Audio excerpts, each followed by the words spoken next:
તો આગળ વાત ભાવનગર જિલ્લામાં દિવસ દરમિયાન સર્વાત્રિક વરસાદ નોંધાયો છે। ગઈકાલે સવારે 6 વાગ્યાથી રાત્રે 10 વાગ્યા સુધીમાં જિલ્લામાં સરેરાશ 22.6 મીમી વરસાદ નોંધાયો છે।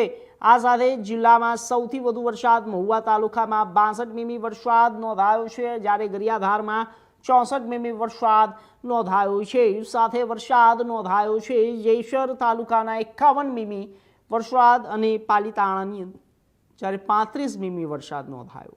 સિહોરમાં તળાજા તાલુકાના 6 મીમી, જ્યારે વલભીપુરમાં 2 મીમી વરસાદ અને બીજી તરફ ભાવનગર શહેર, ધોધા અને ઉમરાળા તાલુકામાં દિવસ દરમિયાન વરસાદ નોંધાયો નહોતો।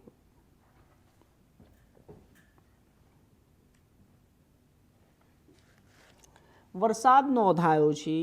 ભાવનગર શહેરમાં સર્વાત્રિક વરસાદ નોંધાયો છે। મહુવા ગરિયાધારમાં સૌથી વધુ વરસાદ નોંધાયો છે।